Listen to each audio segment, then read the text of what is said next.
आज गैरों की बच्चियां बेपर्दा है तो क्या हमारी बच्चियां कम बेपर्दा है?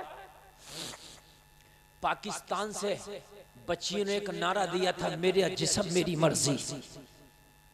ये मौलवी कौन होता है हमें पर्दे की दावत देने वाला?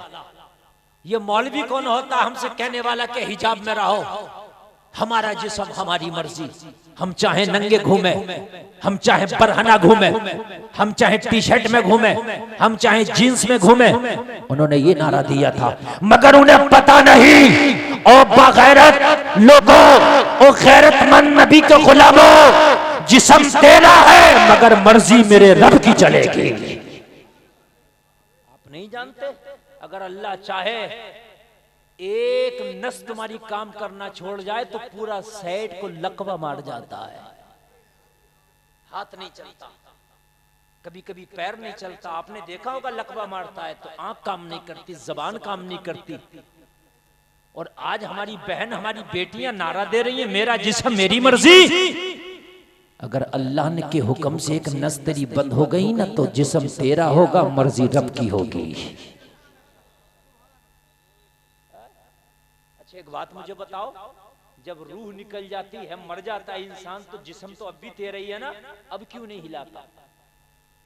मेरी बात गलत तो नहीं है ना? आवाज बढ़ाओ भाई, जरा दूर से भी आवाज खींचो, थोड़ा आवाज बढ़ाओ। अब क्यों नहीं हिला रहा अपना जिस्म?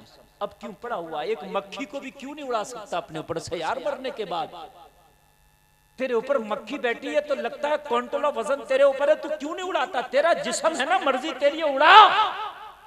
लेकिन मरने के बाद तो एक मक्खी नहीं उड़ा सकता। और आज पाकिस्तान की जवान बेटियां कह रही है मेरा जिस्म मेरी मर्जी।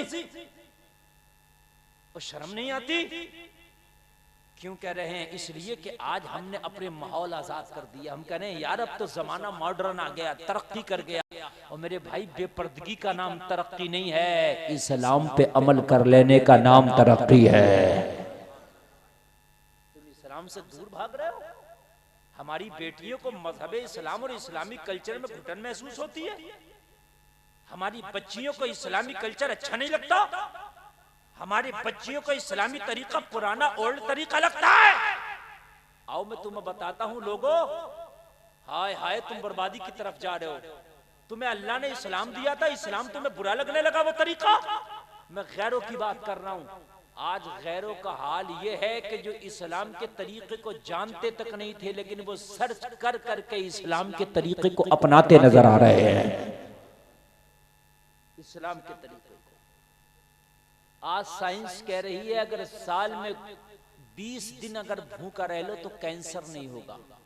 और इस्लाम कह रहा है कि साल में 1 महीने का रोजा ही अल्लाह ने तुम पे फर्ज कर दिया है। इस्लामी नुक्ताए नजर से अल्लाह ने तुम पे 30 दिन के रोजे फर्ज कर दिए हैं। अगर 30 रोजे रख लो तो तेरी इबादत भी हो जाएगी, तेरी सेहत भी हो जाएगी। तुम्हें रोजा नहीं पसंद है? आज डॉक्टरी लेंस से नुक्ताए नजर से देखो तो रोजा तो नहीं है उनके, लेकिन कहें अगर 20 दिन साल में भूखा रह लिया जाए ना तो इंसान को कैंसर नहीं होगा। आज साइंस कह रही है एल्युमिनियम और स्टील के बर्तन में खाना खाने से बीमारियां आ रही हैं। कह रही है मिट्टी के बर्तन में खाना खाओ, बीमारियां दूर होंगी। ये आज साइंस कह रही है। तेरे नबी ने 1400 साल पहले मिट्टी के बर्तन में खाना खा के बता दिया।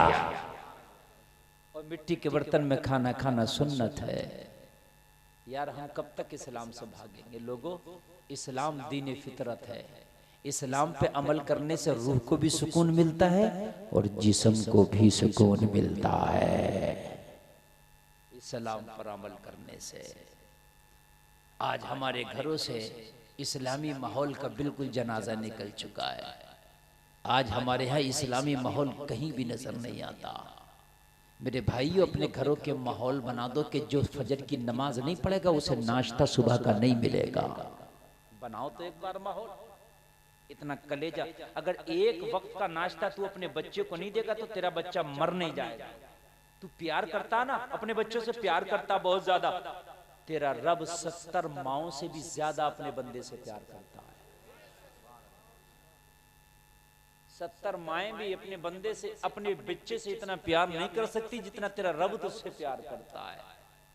लेकिन एक बार घर का माहौल तो बना कि अगर जिस बच्चे ने नमाज नहीं पढ़ी तो उसको नाश्ता ही नहीं दिया जाएगा, 2-4 दिन उसका नाश्ता तो बंद कर दे, हो सकता है वो नमाज पढ़ने लग जाए। जरा बोलो ना यार सुभान अल्लाह।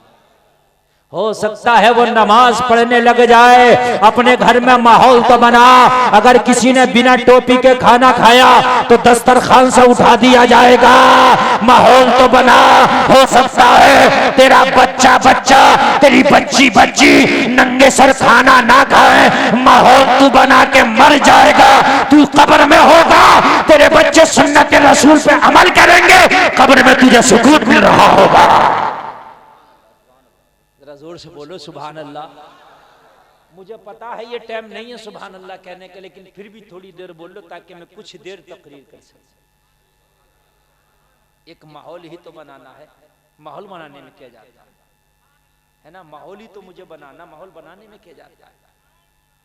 और मेरे भाइयों, अपने घर का माहौल तो एक बार बनाओ। अगर बाप है, तेरे 5 बेटे हैं, 4 बेटे, माहौल तो बना। खबरदार मेरे घर में कोई भी बेटा कमाई करके लाए, लेकिन हराम का लुकमा अगर लाया, हराम की कमाई एक सिक्का भी लाया, तो कान खोल के सुन ले, तेरा एक पैसा भी इस घर में शामिल नहीं किया जाएगा। लेकिन आज बाप क्या कह रहा, फलाने का लौंडा तो 50,000 रुपए महीना कमा रहा, तू क्यों नहीं कमाता? अरे ये क्यों नहीं कहता, और मेरे लाल 50 ना 5,000 कमाना, लेकिन मेरे घर में हराम का पैसा ना लाना।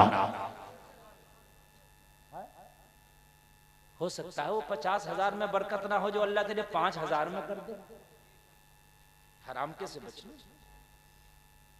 लेकिन यहां तो हराम हो हलाल, इससे मतलब नहीं है, होना चाहिए, है ना।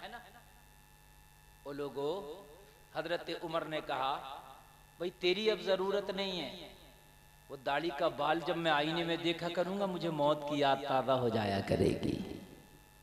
हमारी कितनी सी जिंदगी है, 60 या 70 साल अगर जिए तब, वरना तो मौत तो जब चाहे जब आ जाए, है।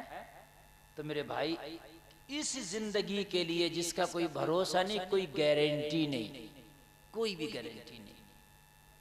कोई भी लोकल भी चीज लाओ तो उसकी भी शायद गारंटी मिल जाती होगी, लेकिन जिंदगी की कोई गारंटी नहीं। अल्लाह फरमाता, वलन युअख्खिरुल्लाहु नफ्सन इज़ा जाअ अजलुहा। अल्लाह ने कुरान में गारंटी मना कर दी। अल्लाह ने फरमाया, जब मौत आएगी ना, तो एक सांस की भी तुम्हें मोहलत नहीं दी जाएगी। अल्लाह ने गारंटी मना कर दी। फिर भी हमारे हाल ये है कि बड़ा लंबा लंबा सोच के हम बैठ गए, बहुत लंबा लंबा। मेरे भाइयों,